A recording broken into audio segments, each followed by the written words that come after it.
আর আল্লাহ তাআলা অন্য এক আয়াতের মধ্যে বলছেন, ইল্লা মান আতাল্লাহা বিকলবিন সালিম।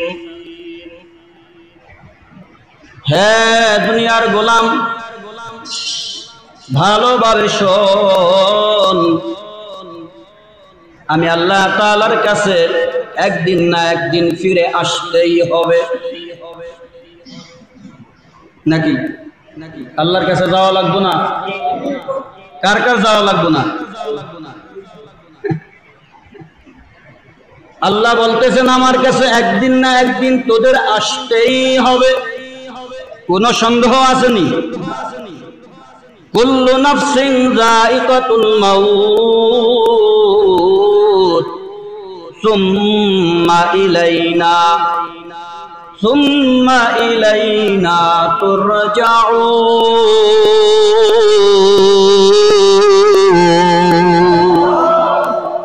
আয়াতটা সবার মুখস্থ আছে। দুনিয়াতে যত মাখলুক আছে, মাখলুক বলতে শুধু মানুষ না, মাখলুক বলতে শুধু গরু না, মাখলুক বলতে শুধু ছাগল ভেড়া দুম্বা না। দুনিয়ার মধ্যে যত মাখলুকাত আছে রে, সমস্ত মাখলুকাতের একদিন শেষ নিঃশ্বাস ত্যাগ করতে হবে। আল্লাহ রাব্বুল আলামিন এত বড় বড় বড় বড় মাখলুকাত আল্লাহ বানাইছেন, যেই মাখলুকের কাছে আপনি আর আমি কিছুই না, কিছুই না।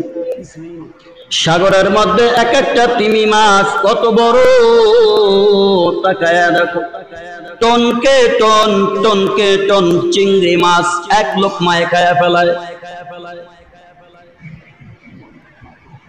আমরা খাবার দিলে এক প্লেটের বেশি খাইতে পারি না, সেই জায়গায় এক একটা তিমি মাছ, এক একটা বড় বড় মাছ এক এক লোকমায় টনকে টন চিংড়ি মাছ খেয়ে ফেলে।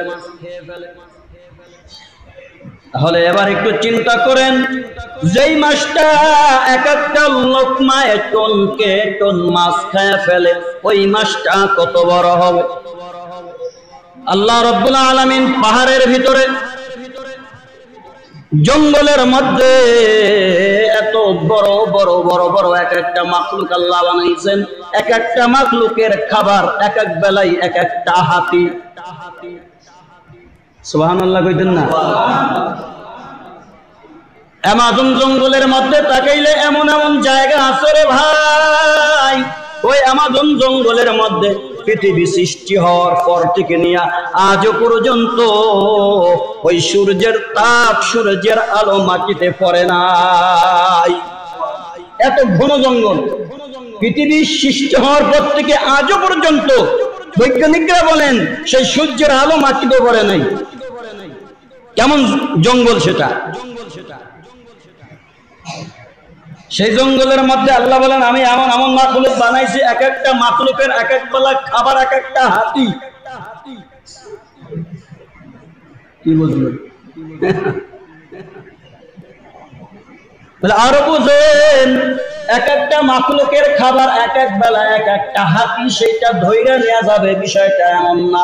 বলে ওই যেই মাখলুকটাই খাবে সেই মাখলুকটা পা দিয়া চিংড়ি দিয়া তারপরে উড়াল দিয়া হাতিটাকে নিয়ে তার গন্তব্যে নিয়ে তারপরে খায়।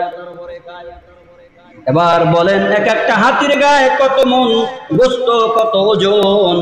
এত বড় বড় এক একটা হাতি, ওই সাধারণ বিশাল বড় যেই পাখিগুলো আল্লাহ বানাইছেন, পাখিটায় ধরে তারপরে উড়াল দিয়া নিয়ে যায় তার গন্তব্যে, সেখানে নিয়ে খায়। তাহলে সেই পাখির শক্তিটা কত বড়!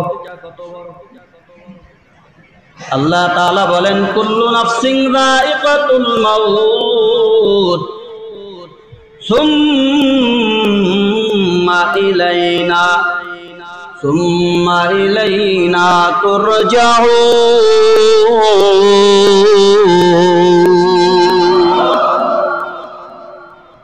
পৃথিবীতে যত মাখলুক দেখো, সমস্ত মাখলুক একদিন শেষ নিঃশ্বাস ত্যাগ করবে। সবাই মরণশীল, সবাই আমার কাছে ফিরে আসবে। জমিনের মধ্যে ছোট ছোট পিঁপড়া দেখা যায়, ছোট ছোট পোকা দেখা যায়, আবার অনেক ছোট ছোট পোকা আছে যেগুলো উড়াল দেয়। দেখছেন নি ছোট ছোট পোকা? কিছু কিছু ছোট ছোট পোকা আছে যেগুলো চোখেও মালুম হয় না।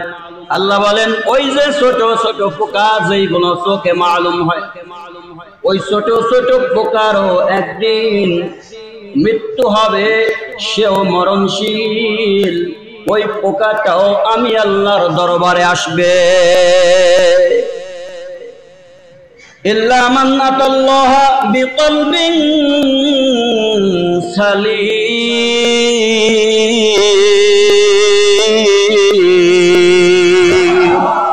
আল্লাহ বলতেছেন প্রত্যেকটা মাখলুক আমি আল্লাহর কাছে আসবে। আল্লাহ বলতেছেন যেহেতু তোরা আমি আল্লাহর কাছে আসবি, তবে সাবধান, বিকলবিন সালিম, পরিশুদ্ধ আত্মা নিয়া তারপরে আমি আল্লাহর আদালতে আসিস। অশুদ্ধ আত্মা নিয়া আমি আল্লাহর আদালতে আসিস না। কারণ আমি আল্লাহর কাছে যদি অশুদ্ধ আত্মা নিয়া যদি আসো, তাহলে আমি আল্লাহ তোমার জন্য জাহান্নাম রেখে দিয়েছি। আল্লাহ বলেন ফারিকুন ফিল জান্নাতি ওয়া ফারিকুন ফিস সাঈর।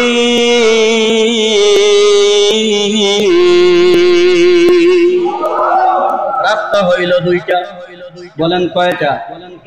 দুইটা। রাস্তা হলো দুইটা, আবার বলেন কয়টা? রাস্তা হলো দুইটা, একটা জান্নাতের রাস্তা, একটা জাহান্নামের রাস্তা। একটা জান্নাতের পথ আর একটা জাহান্নামের পথ। ও বান্দা,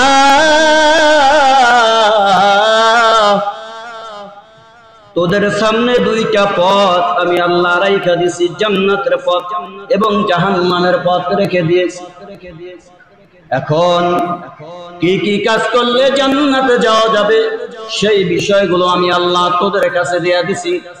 আবার কি কি কাজ করলে জাহান্নামে যেতে হবে সেটাও আমি আল্লাহ তাআলা পরিষ্কার ভাবে বিস্তারিত তোদের সামনে দিয়ে দিছি। فألهمها فجورها وتقواها। আল্লাহ বলতেছেন ফাআলহামাহা ফুজুরাহা, তুমি চাইলে গুনাহ করতে পারো, ওয়া তাকওয়াহা, এবং চাইলে তুমি নেক কাজ করতে পারো, তোমার ইখতিয়ার। আমি আল্লাহ তাআলা তোদের কাছে দুইটা রাস্তা খোলা রাখা তোদের কাছে ঘোষণা দিয়া দিলাম, তোমাদের ইখতিয়ার। চাইলে নেকের কাজ করতে পারো এবং চাইলে খারাপ কাজ করতে পারো, তবে নেকের কাজ করলে ঠিকানা জান্নাত আর খারাপ কাজ করলে ঠিকানা জাহান্নাম। এবার তোমরা চিন্তা ভাবনা করো, জান্নাতের পথে যাবা নাকি জাহান্নামের পথে যাবা? ইল্লা মান আতাল্লাহ বিকলবিন সালিম। পরিশুদ্ধ আত্মা, পরিশুদ্ধ আত্মা নিয়ে তারপরে আমি আল্লাহর আদালতে আইসো, না হলে খবর নাই। এজন্য ইব্রাহিম আলাইহিস সালাতু ওয়াস সালাম দোয়া করেছিলেন, আয় আল্লাহ আপনি আমার বংশের মধ্যে এমন একজন রাসূল পাঠাবেন যেই রাসূলের চারটা কাজ হবে। এক নাম্বার কোরআন তেলাওয়াত করবে, দুই নাম্বার ওই আয়াতের মধ্যে দ্বিতীয় নম্বরে বলছে কোরআন শিক্ষা দিবে, এই আয়াতের মধ্যে বলছেন দ্বিতীয় নম্বরে না, দ্বিতীয় নম্বরে হইছে তাজকিয়ায়ে নফস, মানুষের আত্মাকে পরিশুদ্ধ করবে। মানুষের আত্মা পরিশুদ্ধ করবে কিভাবে? কারণ ওই সময় মানুষের কলবের মধ্যে, মানুষের আত্মার মধ্যে এক আল্লাহ বিশ্বাসী বান্দা খুব কম ছিল। ওই সময় মানুষের আত্মার মধ্যে অসংখ্য অসংখ্য আল্লাহ তারা বিশ্বাস করত। কেউ কেউ বলতো আমি যে আল্লাহকে বিশ্বাস করি, এক আল্লাহ আমারে অসুস্থতা থেকে সুস্থতা দান করে, আর এক আল্লাহ আমারে মরণ থেকে জীবিত করেছে, আর এক আল্লাহ আমারে রিজিকের ব্যবস্থা করে। যার কারণে ওই মক্কা কাবা শরীফের মধ্যে 360টি মূর্তি ওই সময়ের মানুষগুলো ঢুকাইয়া তারপরে 360টি মূর্তির ইবাদত তারা করত। এ বুঝলেননি কি কইছি? 360টি মূর্তি বানায়া তারপরে কাবা শরীফের মধ্যে ঢুকাইছে। 300 কয়টি? 360টি মূর্তি কাবা শরীফের মধ্যে ওই জায়গায় ঢুকাইছে। বলেন ওই 360টি মূর্তি কাবা শরীফের মধ্যে যারা ঢুকাইছে তারা এক খোদায় বিশ্বাসী ছিল না বহু খোদায় বিশ্বাসী ছিল? এক আল্লাহ বিশ্বাসী ছিল নাকি বহু আল্লাহ বিশ্বাসী ছিল? এবার বলেন যাদের আত্মার মধ্যে বহু আল্লাহ বিশ্বাসী তাদের আত্মা পাক না নাপাক? কথা মনে হয় বোঝেন নাই। যাদের আত্মার মধ্যে এক আল্লাহ বিশ্বাসী না বহু আল্লাহ বিশ্বাসী তাদের এই অন্তর তাদের এই কলব পাক না নাপাক? নাপাক। এজন্যই আল্লাহ তাআলা আল্লাহর নবীকে বলছেন যেহেতু তাদের কলবটা নাপাক, তাদের কলবটা আত্মশুদ্ধি হয় নাই, শুদ্ধ অন্তর তাদের না, শুদ্ধ আত্মা তাদের না, অতএব তাদের আত্মাকে আপনি শুদ্ধ করবেন। পরিশুদ্ধ করবেন কিভাবে? বলে সব খোদাকে বাদ দিয়া, সব ইলাহকে বাদ দিয়া, সব কিছুকে বাদ দিয়া সর্বপ্রথম এই আত্মার মধ্যে এক আল্লাহর বিশ্বাস ঢুকাইতে হবে। কয় আল্লাহর বিশ্বাস? আমরা কয়জন আল্লাহরে বিশ্বাস করি? হায়াত দিছে কে? মরণ দিবে কে? সম্মান দিছে কে?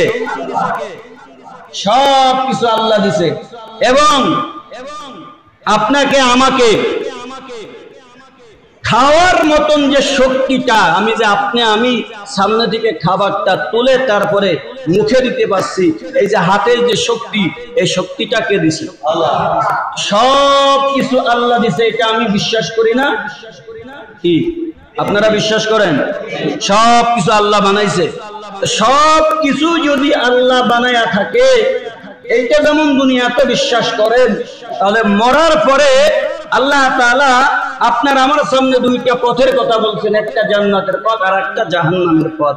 তো যারা ভালো আমল করবে, ভালো কাজ করবে, তারা জান্নাতে যাবে, যারা খারাপ কাজ করবে তারা কোথায় যাবে? এইটা বিশ্বাস করেন না কেন? এটা তো বিশ্বাস করেন না। কি করেন? খারাপ কাজ করলে যে জাহান্নামে যাইতে হইব এটা বিশ্বাস করেন না? অনেকে করে না, কথা কয় না। অনেকে খারাপ কাজ করে যদি দুনিয়া থেকে মারা যান তাহলে জাহান্নামে যাইতে হবে, এটা কি বিশ্বাস করেন সবাই? তা বিশ্বাস করলে নামাজ পড়েন না কেন? কেন পড়েন না বলেন? নামাজের দরকার নাই? নামাজের দরকার নাই? কবে পোলাবান বিয়া করাইবেন, নাতিপুতি হইব এরপর? তাও তো ভালো, পোলাবান বিয়া করে নাতিপুতি হওয়ার পরেও যদি নামাজ পড়তো তাও তো কোনো আফসোস থাকতো না। কিছু আহম্মক আছে এরপরও নামাজ যায়, নাতিপুতি হয়ে গেছে, ওইটার এক পাও কবরে চলে গেছে, এরপরও মসজিদে আসে না। এরকম আছে না নাই ভাই? তাহলে আপনারা বলতেছেন যে না, সব কিছু আল্লাহ বানাইছে, জান্নাতে যাবে সেটা আল্লাহ, জাহান্নামে যাবে সেখানেও আল্লাহ। তাহলে জাহান্নামে যে খারাপ কাজ করলে আল্লাহ জাহান্নামে দিবে, এটা যদি দুনিয়াতে বসে বিশ্বাস করেন তাহলে নামাজ কেন পড়েন না? রোজা কেন থাকি না? কোরআন কেন পড়ি না? ইসলামের পক্ষে কেন থাকি না? ইসলামের পক্ষে থাকলে ভেজাল। ইসলামের পক্ষে থাকলে ভেজাল না? ইসলামের পক্ষে থাকলে সুদ খাওয়া যাবে না, ইসলামের পক্ষে থাকলে ঘুষ দেওয়া যাবে না, ইসলামের পক্ষে থাকলে অন্যায় ভাবে কাউকে আঘাত করা যাবে না, মারামারি করা যাবে না, কাটাকাটি করা যাবে না, ইসলামের পক্ষে থাকলে অন্যের পকেট মাইরা খাওয়া যাবে না, ইসলামের পক্ষে থাকলে গরিব মানুষের মাথার উপরে ঘাড়ের উপরে আঘাত বসানো যাবে না। এটা চিন্তা ভাবনা কইরা এই জন্য তারা ইসলামের পক্ষে থাকে না। কারণ থাকলে তো সুদ খাওয়া যাবে না, থাকলেই তো ইসলামের পক্ষে থাকলেই তো নামাজ পড়া লাগবো, ইসলামের পক্ষে থাকলেই তো কোরআন অনুযায়ী আমল করা লাগবো, সুন্নাত অনুযায়ী আমল করা লাগবো, এই জন্য সেইটার পক্ষে। তাহলে ভাই আল্লাহ বলছেন ওয়ায়ুযাক্কিহিম, দ্বিতীয় নাম্বার মানুষের আত্মা পরিশুদ্ধ করা, মানুষের আত্মা পরিশুদ্ধ করা। তাহলে এই আত্মার মধ্যে রোগ আছে, অন্যায় আছে, গুনাহ আছে। আপনার আমার অন্তরটা গুনার কারণে একেবারে নাপাক হয়ে আছে, আছে না নাই? হাজার অন্যায় আপনি আমি করেছি, অপরাধ আপনি আমি করেছি, করতে করতে কলবটা এখন পাথরের চাইতেও বেশি শক্ত হয়ে গেছে, পাথরের চাইতেও বেশি শক্ত হয়ে গেছে। সুতরাং এই পাথরের চাইতে বেশি শক্তওয়ালা কলব নিয়ে আল্লাহর আদালতে হাজিরা দেওয়া যাবে না। এই আত্মাকে পরিশুদ্ধ করতে হবে, এই আত্মার ভিতর থেকে হিংসা বের করে দিতে হবে, আত্মা থেকে গীবত, শিকায়েত, পরনিন্দা এগুলো বের করে দিতে হবে, আত্মার ভিতর থেকে মানুষের সমালোচনা বের করে দিতে হবে, আত্মার ভিতর থেকে নিজের আমিত্ব ভাবটাকে বের করে দিতে হবে।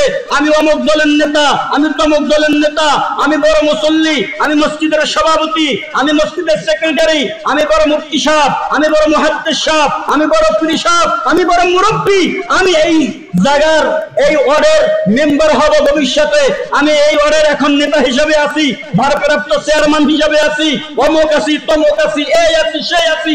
এই সমস্ত আত্ম যে বিষয়টা, এইটা কলবের ভিতর থেকে যতদিন পর্যন্ত বের না হবে ততদিন পর্যন্ত আপনার কলব আত্মশুদ্ধ হবে না, পরিশুদ্ধ হবে না। অতএব এই পরিশুদ্ধ না হয়ে যদি আপনি কবরে যান, আল্লাহর হুকুম, আল্লাহর গ্যারান্টি, আপনার কপালে জাহান্নাম লেখা রাখেন। অতএব আমি যা কিছু বললাম এর চাইতে আরো অনেক বিষয় আছে আমাদের কলবের মধ্যে। বলেন, এগুলো কলবের ভিতর থেকে বের করার দরকার আছে না নাই? নিজেকে সবসময় ছোট মনে করা নাকি বড় মনে করবেন?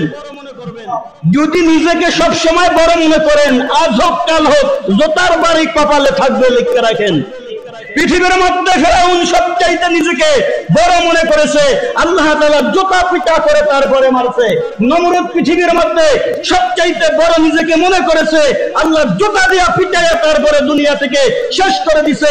আপনি আমিও যদি সমাজ থেকে নিয়ে রাষ্ট্র পর্যন্ত নিজেকে যদি বড় মনে করি, নেতা মনে করি, হেরাম দেখায় যদি সমাজের মধ্যে সাধারণ মানুষের সাথে অন্যায় অপরাধ করি, সাধারণ জনগণের সাথে যদি খারাপ আচরণ করি, আল্লাহর কসম একবার ওয়াল্লাহি বিল্লাহি তাল্লাহি জোতার বাড়ি আপনার গালে মোলাকাত করবেই করবে, কোনো সন্দেহ নাই এর মধ্যে। মনে রাখেন, এজন্য আত্মাকে পরিশুদ্ধ করা চাই, আত্মাকে পরিশুদ্ধ করা চাই। আত্মাকে পরিশুদ্ধ করে এরপরে আল্লাহর আদালতে হাজিরা দিতে হবে। যদি না দেই, জাহান্নাম ছাড়া বিকল্প কোনো পথ নেই।